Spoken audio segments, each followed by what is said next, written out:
whether it was with food stamps or HUD or other assistance from childhood to my young adult life.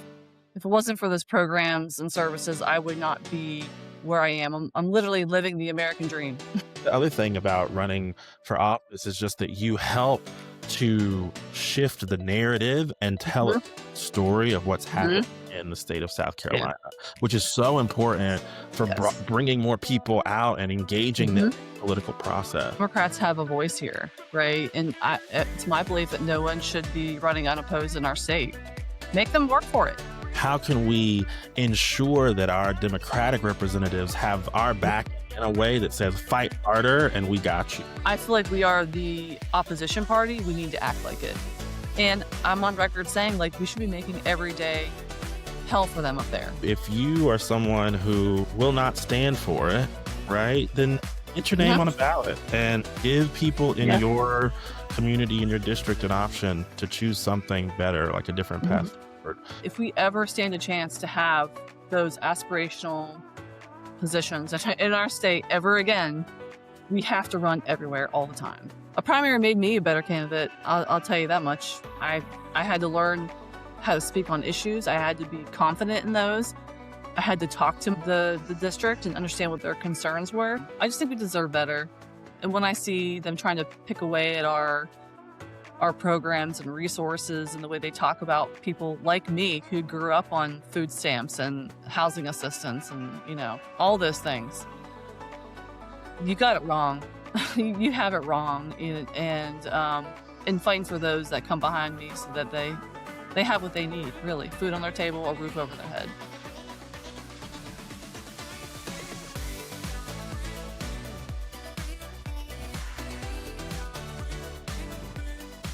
Welcome to Great Ships. I'm your host, Taylor Culliver, and I am really thrilled for this conversation, which Heather and I have been going back and forth for quite some time, trying to get this set up. But today's conversation is with Representative Heather Bauer, someone who has now spent several years on the inside of the South Carolina State House and is stepping into her, what I believe is the third campaign for this seat, her reelection. She represents District 75 in Richland County. And over the past few years, she's built a reputation as a serious, steady voice in the Democratic caucus, someone deeply invested in the work, the people she serves, and the long aim of building something stronger in South Carolina. This conversation felt especially important right now because so many people across the state, I think, feel somewhat disconnected from what's going on at the State House, wondering what kind of fight the Democratic Party in particular has in regards to some of the extreme legislation being thrown at us. And often it can feel distant, confusing, at times super discouraging, what we're hearing from the State House. But behind all of that are real people, just like Heather, who are trying to navigate very difficult terrain, represent their communities, and figure out how to make progress in a place where the odds aren't always in their favor. And so Heather and I are going to talk a little bit about what it's like to really be on the inside, the kind of pace and pressure, how she thinks about relationship building, and what the reality of trying to move ideas forward in a supermajority environment is like. And I also want to touch on her journey, what led her to run in the first place, what keeps her invested, and what she's learned along the way. And so I am really grateful for Representative Bauer's time today and excited to get into it. Welcome, Heather. Taylor, we have a lot to cover, Taylor. I know. We got like maybe an hour and we'll see what we can do. We'll see what we can do. I know that both of us, I could talk about this stuff all day long. So Thanks for having me. Excited to finally have this time with you. Yeah, absolutely. Tell us a little bit about your background. I want to get to know the personal side a little bit better. What was growing up like, and how do you connect those dots with deciding to get involved politically? Wow. So for those who don't know, I'm a new mother, and nothing like being a mother or first-time mother is really looking back at your childhood and how that relationship was with your mother and childhood. So every day I look at this brand new life and I'm like, I want her to have the best opportunities possible and have the best childhood and provide to her what she needs most from me as a family, as a government, et cetera, et cetera. So nothing's been a mere more than becoming a mother. So my childhood was, I have very loving, I have 3 little brothers and an older sister, so there's 5 of us total. Lived in a tiny home back in Venus, Pennsylvania, where a lot of my family still lives. My mother was a single mother of 5, and we grew up with government in our lives, and I had government in my life, obviously to this day, but whether it was with food stamps or HUD or other assistance from childhood to my young adult life. If it wasn't for those programs and services, I would not be where I am. I'm literally living the American dream because of the great public education and those supportive programs that I had in my life through my infancy up to young adulthood. So, you know, my my earliest visions are, of our trailer burning down when I was young. I was like 3.5. My oldest little brother was in his bassinet. We lost everything. And that was my first recollection of childhood, was losing everything we had and having that smell in my mouth, my nose still. I was talking to my husband last night. I'm like, I can still smell Mm, what it smells like to lose everything as a child, and having community come together to help us. We mm, moved in with my part of my grandmother's house, and we lived there for a while, but really, was raised in a really tough part of Pennsylvania, coal miner country. And my mother is still a school bus driver back home. My dad retired from the DOT, dug ditches for a living. So mm. from a really hardworking family who just, we pulled up their bootstraps, but we also needed those services at the same time. So I kind of scrapped for what I had in a, poor family of 5. We fought for the bathroom, and we fought for new clothes and who was going to get braces and who wasn't going to. So it was very scrappy. I think that's where I learned a lot of my resiliency and just scrappiness, was having first 3 little brothers. They'll make you do that, but really fighting for everything I have. And that includes, being the first to go to college in my family. I had a volleyball scholarship and was fortunate to go to school, love learning. And then I made my way to South Carolina in 2007 for graduate school. And, I hate to say the rest is history, but I felt belonging here. I felt a need here, and I got involved in my community and started serving on boards and just volunteering my time. I didn't have a lot of money, but I had time, and I gave it to initiatives I felt compelled to help with. So that's how I really started, building that, I guess, a new life for myself. And growing up in a really tumultuous childhood, uh, you know, I feel like I'm living a dream right now. I'm married to a great man, have a healthy baby girl and great job, and I'm serving in the state house. It's pretty cool.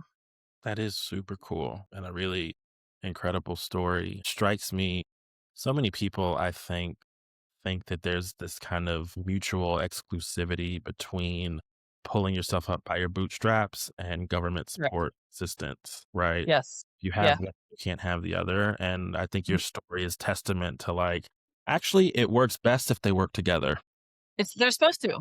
And then sometimes we know that they're bad actors or whatever. That's so rare, but people like me exist, and a lot of people do need both. And because of those services, I am where I am. Do I need them now? No. May I need them in the future? Maybe. I don't know. But they're there for a reason. And, one of my missions, was, as a serving, was to safeguard those for people who might need it in the future. Cause who knows? I mean, life can change so fast for people, and those should be available to them. Yeah. And I think that stat that says like however many percentage of us are one emergency away from most Yeah. things falling through the cracks. And so 100%. so you get down to South Carolina. Uh, Yeah. and you're serving on boards and volunteering and getting involved with the community.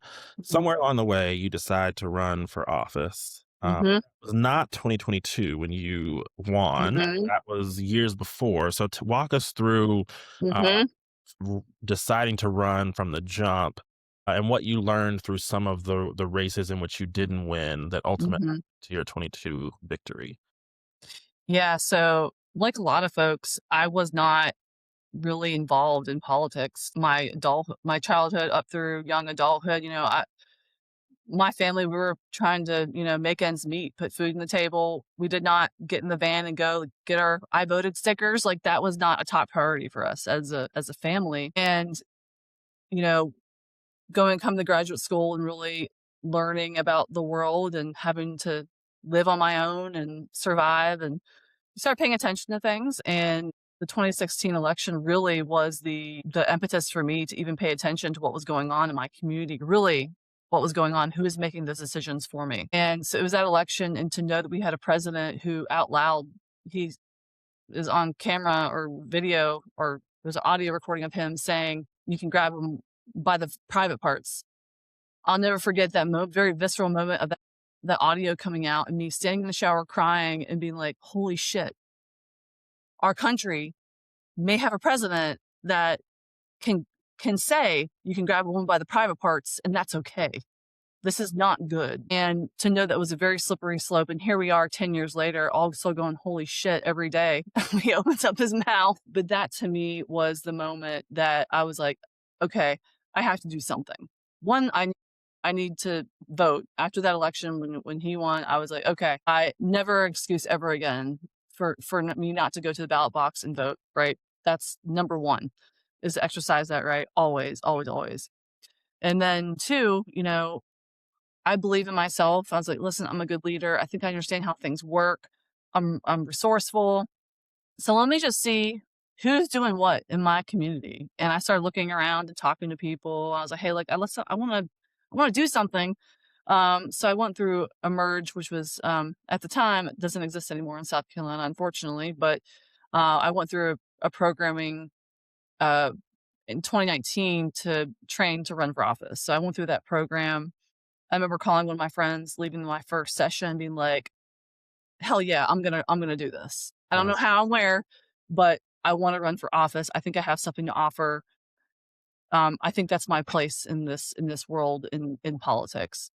So I decided to run in 2020 for actually the seat. So technically I've run for 4 times in this district. So 2020, there was a primary, a Democratic primary against Rhodes Bailey, who he eventually won that primary. But now we're great friends. I just talked to him on the phone a couple days ago. He helps me raise money. So, you have enemies and then you become friends. Especially in the Democratic Party, it's a small circle here, people. So ran for that, lost, and then ran 2021 for city council, lost that.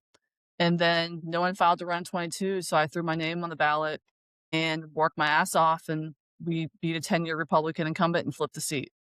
Yeah. So many people feel like they know what's going to happen, right? Mm, And one of the testaments I think of your story is just that even though you lost that first primary, you lost that race for city council, for whatever reason, you had the gumption to keep saying, I'm going to try savage. again and again, right? And even though those first campaigns weren't as successful as you would have hoped, the Mhm, gumption inside of you said, I got to keep going. And mhm, I wonder if you can just let's broaden the aperture a little bit and speak to what some folks might be feeling who are on the fence about running, but who yeah, certainly feel like I can't win, right? Like I don't know mhm. what it's going to take to win, and then the numbers are stacked against me. Why does it matter that those people continue to step up, even if they're going to lose, like you did in your first 2 races? Yeah.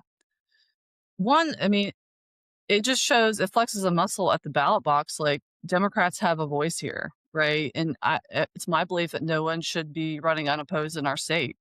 Make them work for it. And it gives Democrats or people who not even Democrats, because plenty of Republicans vote for me and support me. But if they like you as a person, there's an option, right? There should always be an option. So when I ran for the 3rd time, I did it because no one else filed to run against him.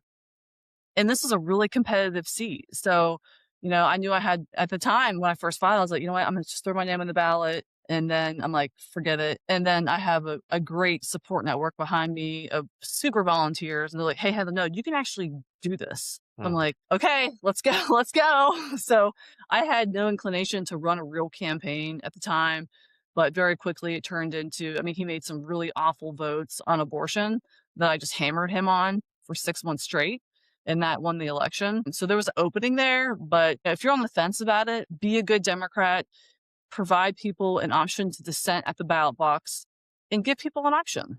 That's really what it's about. And also, we don't know if we can win some of these districts across the state. We talked Exactly. about this yesterday, Taylor. Is like, we don't know. We haven't tried. We haven't tried some of these districts. So it's going to take a gamble in some respects. And I appreciate anyone who's willing to file and put their name on the ballot. A huge amount of respect. But why not? Yeah. And to your point, we don't know what's going to happen three Yeah, months from now, right? Like that's a, right. a representative could stick their foot in their mouth and That's right. topple their reelection bid, right? Like That's we right. just don't know. Like Trump could really dig in somewhere and wreck Hmm. the Republican cause even more than believe he probably has already. Yeah. Oh yeah. And that's why it's important to go ahead and file, right? Like get Yes. on the ballot, even Yes. even if you don't plan to run like a huge race, like get on the ballot just in case, Hmm. right? Like be that just in case candidate for Yeah. when something shit hits the fan and you actually do have more of an opportunity to win, you know? Yeah. The other thing about running for Yeah. office is just that you help to shift the narrative and tell a Hmm. different story of what's happening Hmm. in the state of South Yeah. Carolina, which is so important for Yes. bringing more people out and engaging them Hmm. in the political process. I think you did that in your Senate campaign too, Taylor. Like running that. I mean, you ran a fantastic campaign, but no one had really put Yeah. themselves out there in that way, and you have really changed the lens in Greenville that I can tell. You've given people like, oh shit, Mhm.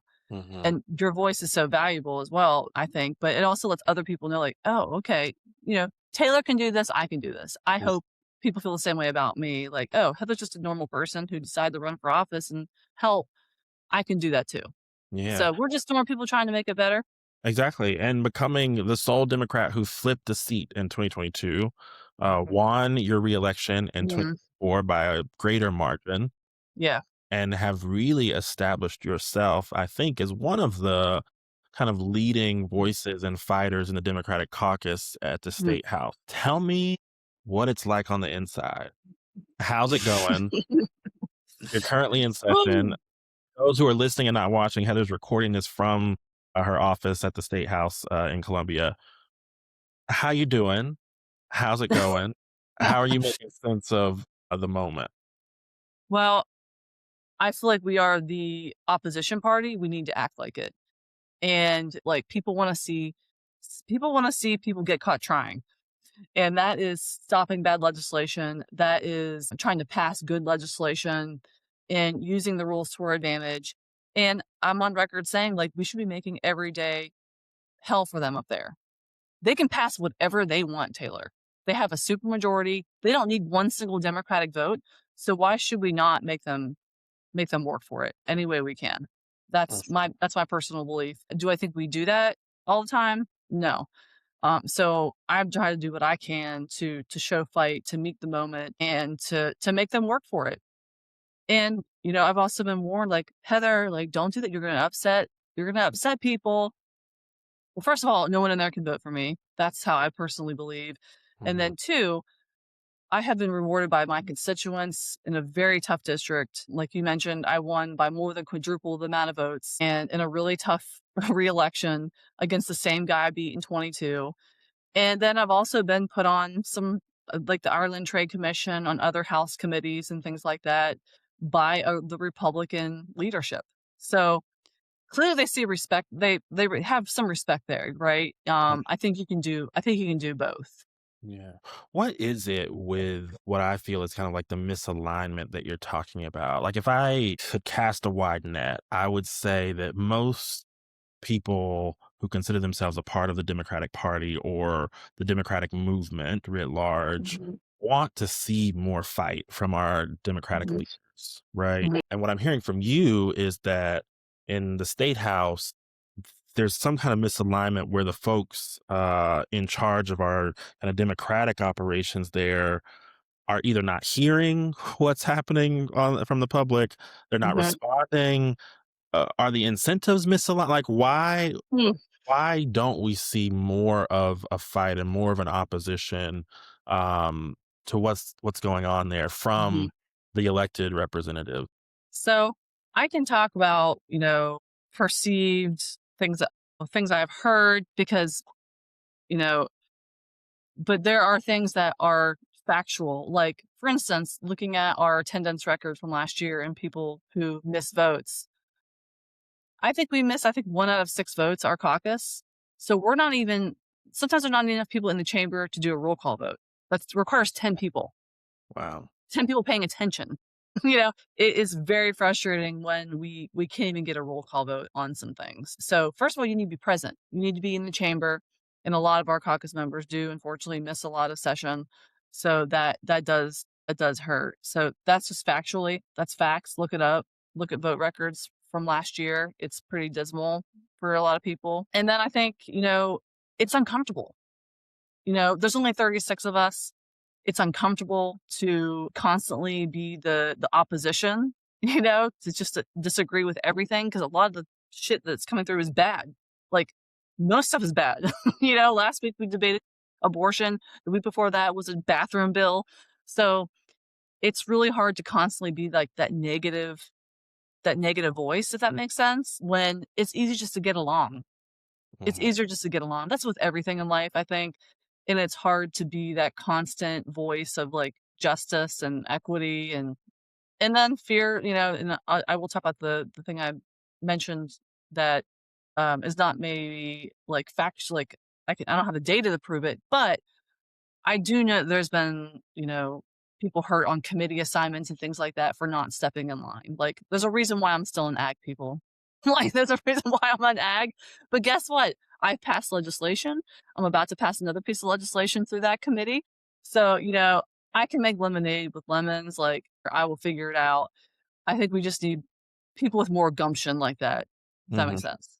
Yeah, it sounds like to me, for clarity, what you're saying is some of your fight and some of what you brought to the state house has actually put you in a position where you haven't been sidelined, but you certainly have reaped some repercussions for standing up for what you believe in, and bringing some fight to that caucus. Is that true? Sure. Sure. Yeah. I mean, to the point where, I hear, trying to find somebody to primary me. I'm like, okay, like democracy. I love it. Like, yeah, yeah, yeah, I'm not gonna shy away from that ever. So I try not to really be too bogged down in that. As long as my constituents are happy, I'm doing my job, contacting them and being in front of them, which I try to do the best I can at like neighborhood meetings and events and responding to emails and phone calls and all those things. Like, that's all the best I can do. Right. The rest I have to just let go. Mhm. Yeah, well, what else should we be doing as the public to try and give you and those in the state house who are fighting Mhm. a little bit more push? How can we Mhm. be um, involved and engaged in that process? Um, calling my off like, I have a list of people to call back, calling my office. I'll hit them on the way home. I'll pick up the phone, just start calling people back, calling their office, showing up at their office, coming to the state house if you're available. I know it's hard I'm very lucky. I live right down the road. My district is like 3 miles down the road, so it's very easy for my constituents to come up here. But being engaged, watching their votes, seeing if they're in the chamber.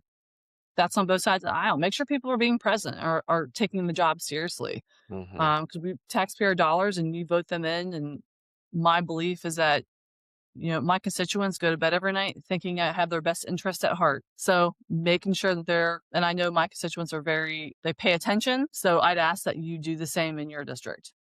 Yeah, so much of what I think happens with all of the kind of more radical legislation that has come up over the past Hmm. several years is that Democrats get on the phone and they start phoning their Republican representatives across their county and what have you. And Yeah, it just strikes me in this conversation, this is the first time I'm kind of like, we need to be calling the Democrats too to say, do absolutely. all that you can, Yes. stop this. Yes. And I don't think Yes. that happens enough, right? I think it's Yeah. mostly how can we kind of moderate the Right. Republican majority as Yeah. opposed to how can we ensure that our Democratic representatives have our Mm, back in a way that says yeah. fight harder and we got you. Yes. Absolutely. Like, again, we can't fight and use the rules to our advantage if we don't have enough people in the chamber. Like, Mm, we can't get a roll call vote. We can't ask, to get it sent things back to committee. You have to understand the rules of the House. So all those things combined can make a really strong opposition, right? And that doesn't always happen. So 100%. If we're not working together, and I think last week we did a really good job on the abortion bill that came through. We didn't shut down the whole session like I've done before in the past, but you know, with so many of us and with so many rules at our disposal, but it requires numbers, right? and it requires people being in the chamber. And again, if you're not in the chamber, you can't answer constituent emails. You can't demand a roll call vote. You can't vote in opposition to something. So I just say, pay attention. Hmm. Yeah, it also strikes me when we're not doing that, Yeah. we make it easier for those officials to get reelected, right? Yeah. Like Yeah. all this works Yeah. in conjunction together, right? Like you got to Sure. make them more accountable. I Sure. think that, I've heard you talk Yeah. about the opening that was created because Finley, your opponent in Mhm. 22, had taken some votes that he was put on the spot by the opposition and said, Yes. "Hey, if that's what you want to do, we're going to make you vote for it. That's And right. we're gonna pick that up, and we have an incredible candidate who's going to fight you really hard and make sure that you're held accountable." And Right. right Right. now, it feels like we're lacking on both sides of that equation, right? Like we're not holding them Mhm. accountable in office, and we're Mhm. not lining up to run against them when the time comes. And so Yeah. we gotta pick it up, folks. That's all. That's right. No, you're totally right, Taylor. It goes it goes hand in hand, right? And that's why like running in every possible seat is so important to show that dissent because you just don't know. And also lets people know because some of these people have never had a for decades they haven't had anybody run against them. Yeah. And I've seen colleagues that didn't have anybody run against them for cycles and cycles and cycles. They had a primary opponent, um, and not a formidable one, please. And they worked their ass off. I was like, oh shit. Like having just a little bit of competition can help. And that was in a primary, but just a little bit of competition really can help people, even in our own caucus. So I'm not, gonna say anything more than that, but a primary made me a better candidate. I'll tell you that much. I had to learn how to speak on issues. I had to be confident in those.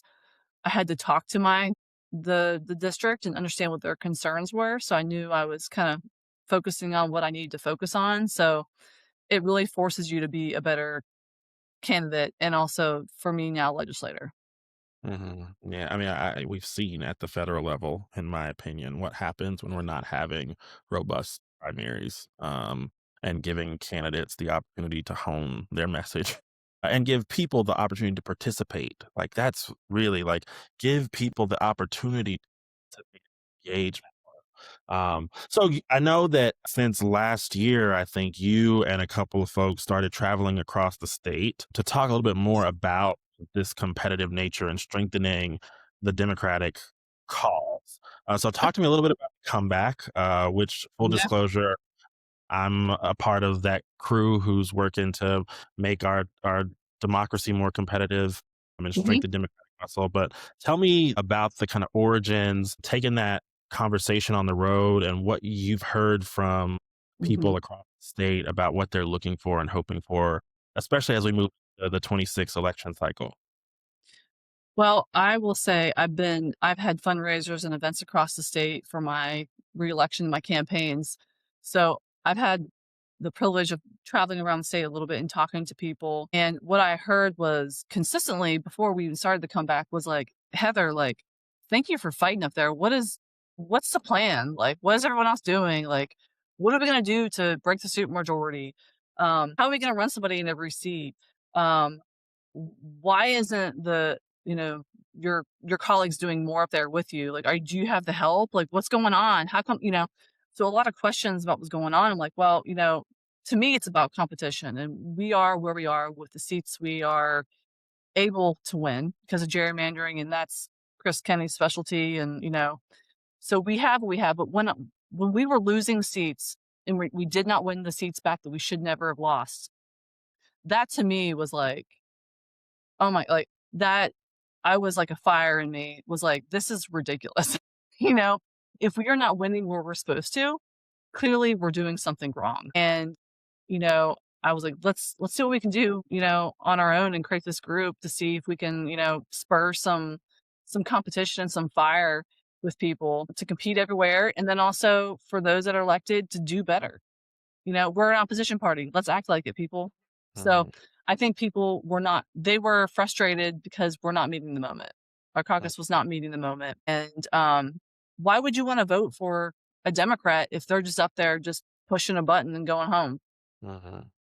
you know, it's going to be a hard pressed issue to, or hard pressed for someone in a rural county that we might possibly win to vote for a Democrat if they don't see any fight from us, right? So what are you doing? What are you doing for me? What do you believe in?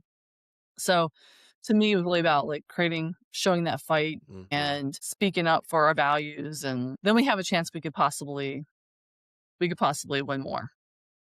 Yeah, yeah, we got to get you some help. Um, it's our charge, I think, with the comeback to Mhm. one, make sure that Democrats are competing in as many districts and Yeah. seats as possible this year, right? We've got the Yes. partisan filing opening up on March 16th. And Hmm. so you are at all interested in getting your name on the ballot, right? Like you can run the kind of race that you want to run, but even getting your name on the ballot speaks volumes for not letting not letting Republicans just skate back into their seats for the sake of making sure that our state can actually be and do better for its people, right? So if you are someone who will not stand for it, right, Hmm. then get your name Hmm. on a ballot and give people in Yeah. your community, in your district, an option to choose something better, like a different Hmm. path forward. Um, we also have the opportunity this year to break the supermajority, right? Yes, we do. Yes. And to give the Democratic caucus in the state house a little bit more fighting power for Hmm. fending off those radical bills. And so, Heather, I just wonder if you could make the case for folks who are on the fence right now about stepping up and running, what would you say to them directly in perhaps a phone call or a face to face conversation? I would say that the only way we're ever going to have a Democratic governor, another Democratic governor, a Democratic superintendent of education, you name it, any constitutional office, statewide office, which we have none right now, because Brian Gaines, who's now the comptroller general, is not running for reelection. He didn't run; he was appointed. But my point is that if we ever stand a chance to have those aspirational positions in our state ever again, we have to run everywhere all the time. And you know, if we want any person running for U.S. Senate, Congress, whatever to win, imagine in each of those House districts you pick up 5,000 votes. That adds up fast. It makes winning larger races doable. Right now, without that, we don't we don't stand a chance. So just having your name on the ballot, you are doing democracy itself a huge service, and you're really setting the pace for you never know what's going to happen. Again, like you said at the beginning, top of this, putting your name on the ballot, be prepared to win just in case, things can happen. But we also understand that it's impossible to win some of these districts. But what that does is it helps everybody else up the ballot as well. And also gives Democrats and people who believe in actual freedom a chance to vote for somebody. Yeah, one of the pitfalls that I see, particularly with Democratic politics, I think like writ Mm, large, right, is I think that Republicans do a very good job of creating a narrative and a story around mhm, nostalgia, taking us back, et cetera, mhm. et cetera. Democrats don't seem to be as good at painting a really clear, proactive vision for what the future can and should look like. Yeah. And I wonder, as a representative of a district and having those relationships in the state house, like, Mm. do y'all have conversations about like what actually is the vision? Like if we were in charge, right? Like, and I know that's like in some ways it's laughable because it's gonna Yeah. take a while, right, to like flip Yeah. the house. But I just think even having the story for people to latch on to say Hmm. like there's something different and we got to be able to just define and describe what that Yeah. difference looks like. I just Right. wonder what kind of conversations are happening in the state house about that when Republicans kind of unveil their big agenda for the legislative session? I typically don't hear a lot from Democrats saying like here's our agenda, and that's not to say that it doesn't exist. I'm just saying i I feel like we lack vision and just wonder what your take on that is. I've been pulled aside in the lobby by reporters being like, hey, like, Republican GOP caucus just had a press conference on the mission for the session, whereas y'all's. I'm like, I don't know. So, I mean, and I've taken upon myself to, have some thoughts about what I want to work on. But as far as I know, a cohesive message does not exist currently, which is really quite sad. For me personally, though, we live in a state where this GOP has run our entire state from the governor's mansion down to our chambers, and we are on all the wrong lists. And we talk about that. We can talk about it all the time. One of the worst in education, health outcomes, road quality, things like that. Taking back the language and taking back the rhetoric, because it's true. They have basically left our roads and infrastructure derelict for decades. We get a bunch of money from Biden, and now they're like, look at all this money we're investing in the state. I'm like, you got that money from Biden. So, like, taking that message and using that to our advantage. And when they are now reinvesting now into the state, and they want to pat on the back, I'm like, yeah, we've been saying that for decades, people. Like, you have run our infrastructure into the ground, and you know it every time you drive on 95, right? Or 26 or 20, wherever you're going in this state, you see it falling apart. Literally, we have a hurricane come through, the state shuts down because we have bridges out still. Mm, It's maddening.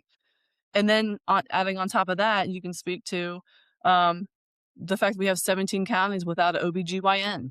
So mhm, imagine a bridge being washed out in rural South Carolina, and you have a medical emergency and you can't get to the next county because there's a bridge and you have to go around the bridge. So all of these things intertwined, all of them, they have royally screwed us on. And I think, to me, that's the messaging we should be talking about.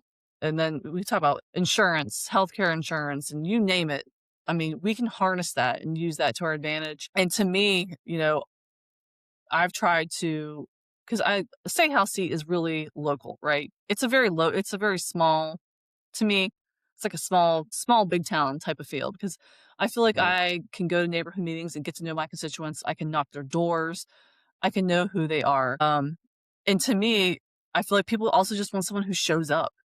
mm, And, like, I think we need to do a better job as just showing up and listening to people. mhm, So maybe showing up and seeing some fight would be, and like you're just listening would help. mhm. Yeah. Amidst all of this, you keep showing up. It sounds exhausting.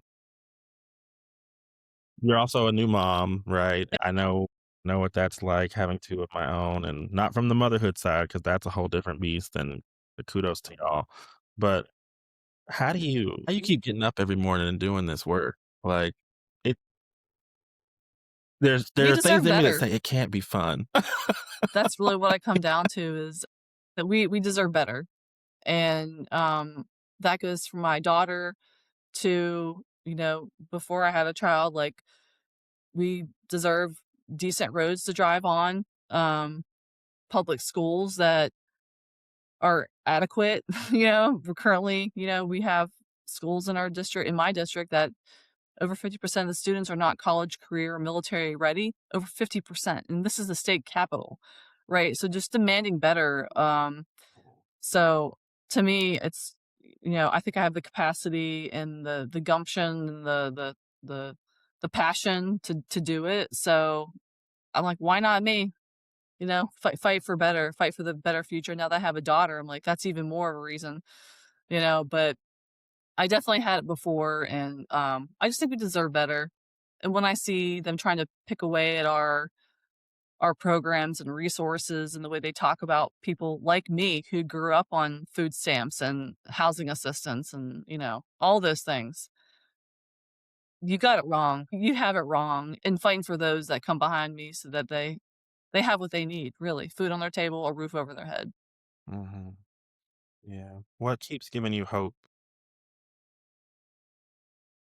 I'm meeting people like you along the way that have the same type of passion, and kind of see, like, that have I guess, the vision and the talent. Like, you're so talented, and the team of the comeback team, like, to have that group of people, I'm like, oh my gosh, like, this is exciting. Like, we can actually do this. And I feel like we're making a difference.